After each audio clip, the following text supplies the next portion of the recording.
The day I pulled into the driveway of my cozy mountain retreat in Crestwood Pines, my heart sank. I'd just cut short a 2-week business trip in Seattle, eager to sink into my leather couch, maybe fire up the grill on my deck overlooking the valley. It was supposed to be my sanctuary, a cedar-sided haven I'd scrimped and saved for. But something was wrong, terribly wrong. Smoke curled from my backyard, unfamiliar cars lined the street, and when I tried my key in the front door, it wouldn't budge. The locks had been changed. My stomach churned as laughter and voices echoed from behind my house. What I found there wasn't just a violation, it was a full-blown invasion. Picture this: my backyard, my private slice of paradise, transformed into a high-end campsite. Tents, folding chairs, a sleek outdoor kitchen setup, and about 10 strangers lounging like they owned the place. At the center of it all stood Laura Bennett, the HOA president, a 50-year-old with a polished bob and an air of entitlement that could choke you. She was decked out in designer hiking gear, barking orders like she was running a 5-star resort. I stormed over, barely keeping my cool. "Laura, what the hell is going on?" I demanded. She turned, her smile dripping with condescension, and said, "Oh, Mark, you're back early. We weren't expecting you until next week." Expecting me? In my house? My blood boiled, but I held it together. This is my property. Why are people camping here, and why can't I get inside? Her response hit me like a freight train.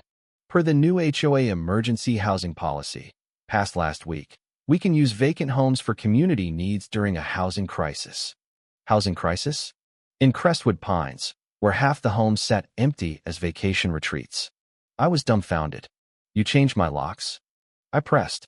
She shrugged, casual as if she'd borrowed a cup of sugar. "It's all legal, Mark. The board voted unanimously. Your place is perfect for this, really lovely." I couldn't speak, rage clouding my vision. Then she dialed 911, claiming I was trespassing on HOA property. With forged documents, she waved like a weapon. The audacity was unreal. When the cops arrived, they looked as baffled as I felt. I explained I owned the house, but my proof deeds, mortgage papers was locked inside. Laura's paperwork, official-looking and reeking of fraud, swayed them. "This is a civil matter," the older officer said, shaking his head. "Sort it out in court." Laura smirked, patting my arm. "Don't worry, Mark. Maybe you can join us for Esmores later." I retreated to a hotel, shelling out $100 a night, seething at the thought of strangers roasting marshmallows in my backyard. But I wasn't about to let Laura win. I spent that night scouring HOA laws online, and something didn't add up. No way could an HOA seize a home without notice or legal process. This wasn't some dystopian nightmare, it was America. The next day, I marched to the HOA office in a strip mall near Crestwood's main drag. The receptionist, a jittery 20-something, stonewalled me when I demanded the meeting minutes. "You need an appointment with Laura," she insisted. But as I argued, I overheard her on the phone. "Yes, the Taylor situation is on track. Laura wants the Phase 2 contracts ready." Phase 2. My gut twisted. This wasn't a random power grab. Laura had a plan. I tracked down my neighbor, George Miller, a grizzled retiree who'd lived in Crestwood for decades. His jaw dropped when I told him what happened. "That's nonsense, Mark. There's no housing shortage here. Laura's been sniffing around your place for months asking about your mortgage, your trips, even if you had family to contest ownership." His words hit like a punch. Laura had been plotting this before I even left for Seattle. That evening, my friend Emily Carter, a sharp lawyer who'd handled my home purchase, called me. "Mark, this smells like sophisticated fraud," she said. "Laura's covered her tracks, but we'll outsmart her." Emily warned me it'd be a costly fight. Laura had connections everywhere: judges, cops, city officials. But I was all in. This wasn't just about my house, Anna Maria, it was about stopping a predator. Digging into Laura's past was like peeling back layers of a rotten onion. Over 3 years, she'd targeted absent homeowners, using fake HOA rules to seize properties. The Wilsons lost their chalet to her temporary management scheme during a family crisis. It was now rented out by her real estate firm. The Garcias Prime lot, eyed for a community project, was buried in fines until they sold to Laura's company for pennies. Her son now lived in a mansion on that land. It was a pattern. Laura exploited trust in the HOA to build a real estate empire. Then came a cryptic email from an unknown sender. You can't stop her without hard evidence. Was it a scam? Or someone inside her operation, too scared to go public? Emily thought it was the latter, and it fueled our resolve. Days later, Emily uncovered a bombshell in county records. Laura's firm had filed permits to demolish my house for a condo complex, listing her as the owner. She'd even secured a $250,000 construction loan using my property as collateral. My home, my dream, was about to be bulldozed for profit. Then another anonymous email arrived a photo of my forged signature on a transfer document. It was almost perfect, but the forger missed one detail. Out of my eyes with tiny stars, a quirk from my college days. This one had plain dots.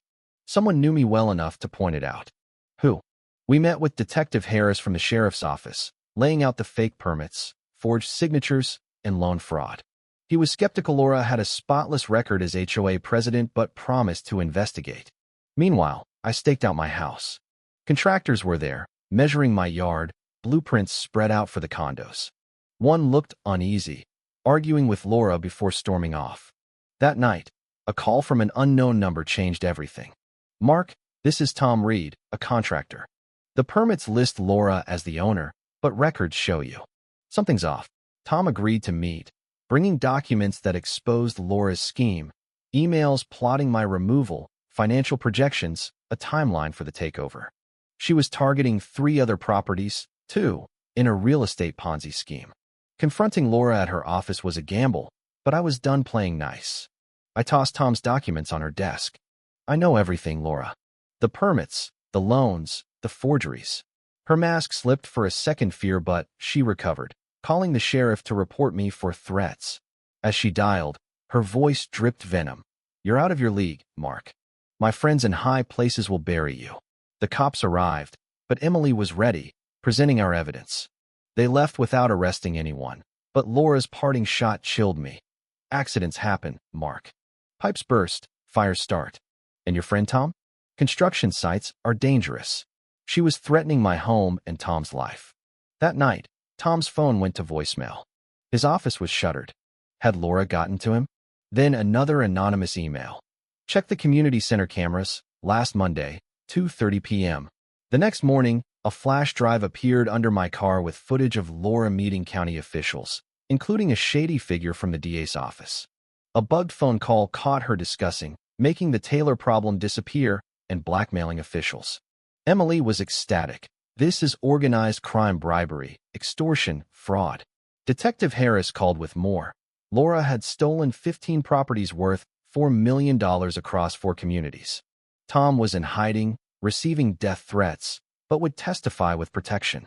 Laura escalated, declaring my house condemned with a forged inspector's signature. The real inspector found no issues, adding another charge to her rap sheet. At the emergency hearing, her high-priced lawyer painted me as a vengeful liar. But our evidence camera footage, Tom's testimony, the forged signature was airtight. When the judge saw Laura's meetings with officials, her defense crumbled. She stammered about clerical errors, but the inspector's testimony sealed her fate. "Ms. Bennett," the judge said, "I'm finding probable cause for fraud, forgery, conspiracy, and theft. You're remanded to custody." As she was cuffed, Laura hissed, "This isn't over, Mark." 6 months later, her trial was a spectacle. Her assistant, our anonymous source, turned whistleblower, revealing Laura's years-long scam. The jury convicted her on 18 felony counts. She got 30 years. Her network Collapset co-conspirators arrested, properties returned. At a victory party in my backyard, victims like the Wilsons and Garcias celebrated their freedom. But as we toasted, a black sedan pulled up. Laura, somehow free in an orange jumpsuit, strode toward us. "A paperwork mix-up," she sneered, pulling a device with a red button. "If I can't win, nobody will." Panic gripped us until sirens blared, activated a GPS tracker, staging a final act of defiance. Escaped from a transport van, she'd come to terrorize us one last time. Cops hauled her away, and Detective Harris warned me to stay vigilant. Even in prison, Laura's threats lingered. Walking back into my home, key turning smoothly, felt like a triumph. But her words haunted me. "I've got friends everywhere." Was her network really gone? What would you do if someone stole your home and threatened your life to keep it? Would you fight, knowing the system might protect the criminal? How far would you go to reclaim what's yours? Drop your thoughts below, hit that like button, and subscribe. I want to hear your stories. This fight taught me one thing. Truth wins, but only if you never stop fighting.